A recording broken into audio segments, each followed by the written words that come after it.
चीन ने ताइवान को लेकर दे डाली अब तक की सबसे बड़ी चेतावनी। आखिर ऐसा क्या हुआ कि चीन में बैठा ड्रैगन भड़कता दिखा? उस कारण का पता चल चुका है जिसकी वजह से जल रहा है पाकिस्तान। दोस्तों, आज हम आपके सामने ऐसी खबरें लेके आए हैं जो आपकी जानकारी के लिए बहुत इंटरेस्टिंग होने वाली है, क्योंकि एक तरफ चीन ने ताइवान को लेकर अब तक की सबसे बड़ी चेतावनी दे दी है, वहीं पाकिस्तान की तरफ से ऐसी खबर आई है जो आपको चौंका सकती है। दोस्तों, वीडियो में हम पूरी बात डिटेल से जानेंगे। चलिए वीडियो की शुरुआत करते हैं। दोस्तों, चीन ने शनिवार को लिथुआनिया और यूरोपीय अधिकारियों को ताइवान और बाल्टिक देश द्वारा पारस्परिक प्रतिनिधि कार्यालय खोलने के फैसले को लेकर चेतावनी दे दी है। बीजिंग ने कहा है कि इससे संबंधों में खटास आ सकती है। चीन ने अगस्त में कहा कि लिथुआनिया बीजिंग में अपने राजदूत को वापस बुला ले। साथ ही इसने कहा कि वह विनियस में मौजूद चीन के राजदूत को भी वापस बुलाएगा। दरअसल ताइवान ने घोषणा की कि उसके कार्यालय को लिथुआनिया में ताइवान का प्रतिनिधि कार्यालय कहा जाएगा। यूरोप और अमेरिका में स्थित ताइवान कार्यालय द्वीप के रेफरेंस का इस्तेमाल करने से परहेज करते हैं। जी हाँ, इसकी वजह से ताइवान की राजधानी ताइपे के नाम का इस्तेमाल करते हैं। दरअसल चीन ताइवान को अपने देश का हिस्सा मानता है। वहीं लिथुआनिया ने कहा कि इस साल की शुरुआत में उसने ताइवान में एक प्रतिनिधि कार्यालय खोलने की योजना बनाई। ये इस छोटे से यूरोपीय देश का ऐसा निर्णय रहा जिससे बीजिंग आग बबूला हो उठा है। दोस्तों, इस पर चीन ने क्या कहा है, चलिए आपको सुनाते हैं। चीन के विदेश मंत्रालय के प्रवक्ता वांग वेनबिन ने मंत्रालय की वेबसाइट पर एक बयान में कहा, चीन उन देशों के बीच आधिकारिक संपर्कों को पूरी तरह से विरोध करता है जिनके चीन और ताइवान में अधिकारियों के साथ राजनयिक संबंध है। वांग ने कहा, हम लिथुआनियाई सरकार से चीन के साथ राजनयिक संबंध स्थापित करते समय की गई गंभीर राजनीतिक प्रतिबद्धताओं का पालन करने और अपरिवर्तनीय गलत निर्णय न लेने का आग्रह करते हैं। उन्होंने कहा, यूरोपीय पक्ष को एक सही स्थिति अपनानी चाहिए और चीन यूरोपीय संघ संबंधों के स्वस्थ विकास में हस्तक्षेप को रोकना चाहिए। दोस्तों, चीन के खिलाफ अकेले नहीं हैं हम, इस तरह के बयान ताइवान ने इस पर दिए हैं।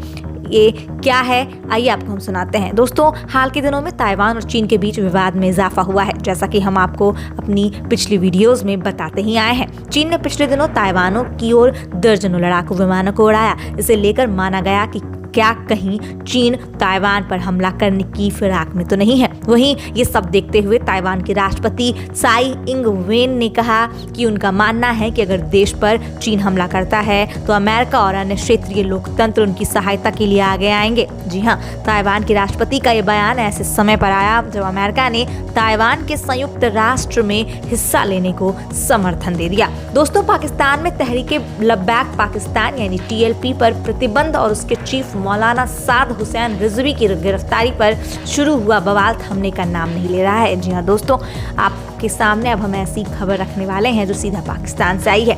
पाकिस्तान में क्या हो रहा है, आइए आपको हम बताते हैं। दोस्तों, इस विवाद ने उग्र रूप अख्तियार कर लिया है। महज 4 वर्ष पूर्व वजूद में आए संगठन पर इमरान सरकार की कार्रवाई के नतीजे बेहद खराब दिखे। मौलाना साद की गिरफ्तारी के बाद पाकिस्तान में हिंसक विरोध प्रदर्शन शुरू हो गए। इसके चलते कई शहर बुरी तरह से प्रभावित हुए हैं। विरोध प्रदर्शन के दौरान 6 लोगों की मौत हो गई और 300 से ज्यादा लोग घायल हुए हैं। पाकिस्तान में 4 घंटे तक इंटरनेट और सोशल मीडिया पर प्रतिबंध लगाना पड़ा। इसके अलावा Twitter, Facebook, WhatsApp, YouTube, Telegram और टिकटॉक जैसे सोशल प्लेटफॉर्म पर भी कड़ा पहरा है।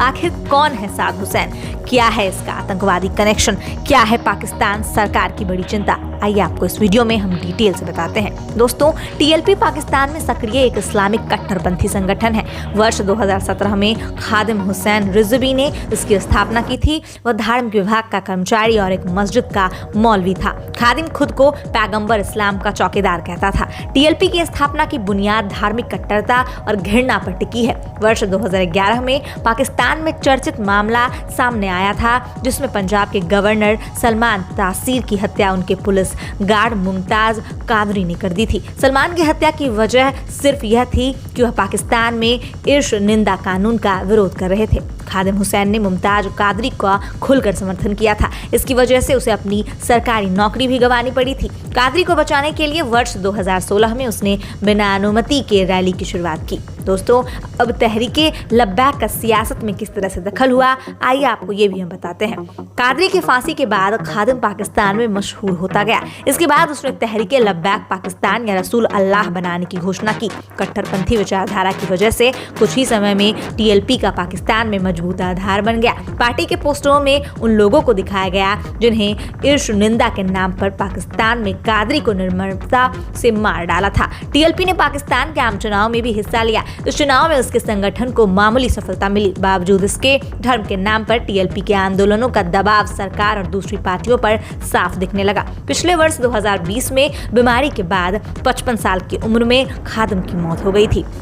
दोस्तों, फ्रांस विरोध के चलते सुर्खियों में मौलाना साद कैसे आया था, आइए इसकी पूरी दास्तां आपको हम सुनाते हैं। पिता खादिम की मौत के बाद इसी मुद्दे पर मौलाना साद ने अपनी पकड़ मजबूत की। फ्रांस के साथ कूटनीतिक रिश्ते समाप्त करने पर अड़ी पार्टी की मांग के आगे तब इमरान खान को झुकना पड़ा था। इमरान ने अप्रैल 2021 की समय सीमा को लेकर संसद में प्रस्ताव लाने की बात भी मान ली थी, मगर इस